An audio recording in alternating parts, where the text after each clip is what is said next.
I think for us as Western media people, for me, myself, a little bit as a Chinese also, but I think we need to tell this other narrative, this counter-narrative about terrorism in Xinjiang.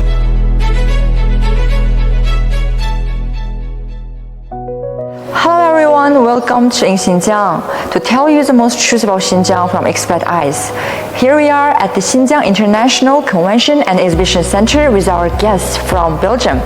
So, hello sir, welcome to Xinjiang, China. Thank you very much. So, could you please introduce yourself to our audience? Yes, well, I'm Sauw Tjhoi. I'm Hakanese, and in Hakanese it's Sauw Tjhoi.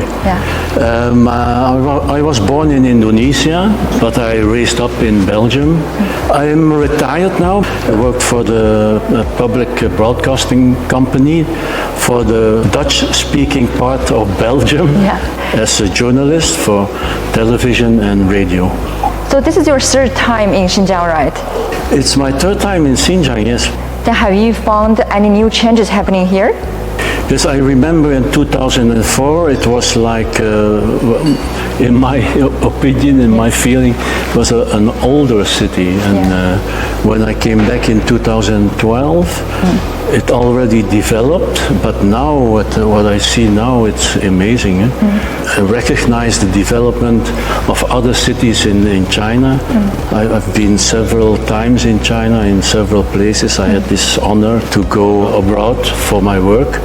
But I see the same kind of development in Urumqi. How do you feel about the local cultures or customs or humanistic features of Xinjiang? Yes, I love it. Of course, the meat, let's say the very the kebab. Yes, indeed, and also the very vivid culture, the dance, and so on. It's very nice. We've been Grand Bazaar yesterday. It was very nice to be there. But also in the local market, we went walking through the local market. It was very nice to see how mixed the people are who comes to the market. So it's really great. We managed to walk through the crowd.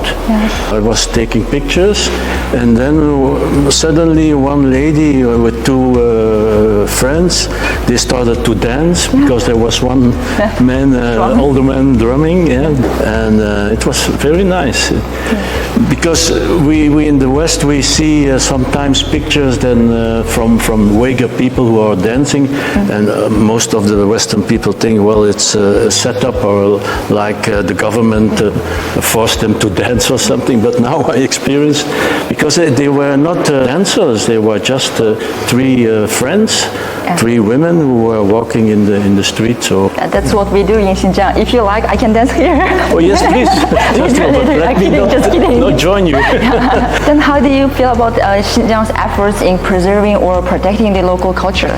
Yes, I think the efforts of the government, the local and the regional government, is really impressive. I think the people in Belgium or in Western Europe, I think if they could come and see how the protection is and also the saving of the culture, I think they will be jealous. What about you? Have you ever noticed Western media reports about Xinjiang? Yes, in fact, in 2021, we had a hearing commission on the parliament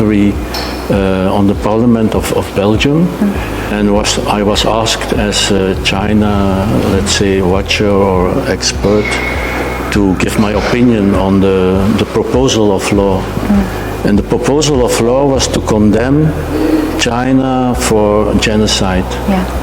It's terrible, and I told all the people in the commission not to do so and to look at the terrorism causes, because in the Western mainstream media, the terrorism in Xinjiang is omitted. It's not, there is no narrative about the terrorism.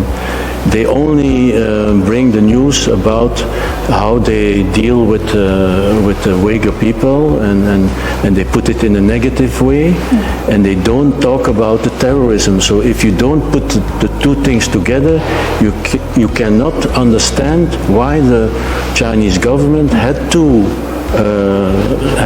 make a stance and had to make efforts and made measures to safety and to protection of the people, and not only the Uyghur people, but all the people in Xinjiang.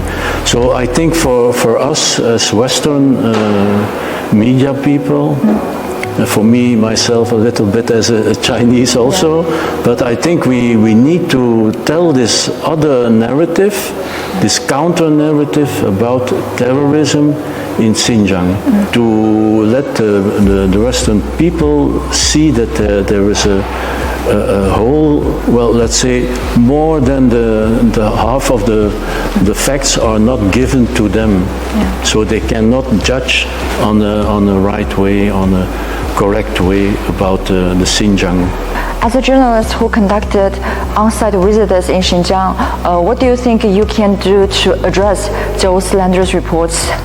Yes, we will tell the truth. We will give this counter-narrative, because we have to be in another kind of context in the West. We know that Belgium is an important destination for China-Europe countries, and Xinjiang is a crucial hub. What role do you think Xinjiang has played in Sino-Belgian trade and cooperation, and also transportation? Yes. Yeah. I think we are not aware of how important Xinjiang and Urumqi by far is already at this moment. I think we are living in Belgium in a little bit of a bubble, thinking that the middle of everything is in Europe or in the West. But we see with the Belt and Road and the new Silk Road that connection between China and Europe in the Eurasian, that it's very important. It will be the future of mankind.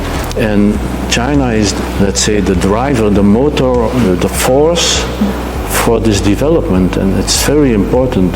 Also in international relationship with the BRICS, I think China plays a very, very important role. And I think we also have to give this message when we come back from this wonderful trip. We have to give this message also, that we saw with our own eyes the very important hub that Xinjiang is not only going to be, but already is for the moment, in trade, but also in exchange of culture, and so on and so on. So far, if you have to sum up your trip to Xinjiang in one or two sentences, what would you say? For myself, I should say I'm very happy to be back in my let's say homeland, and for the moment I think we have still some cities to do. But already Urumqi, it is a wonderful city.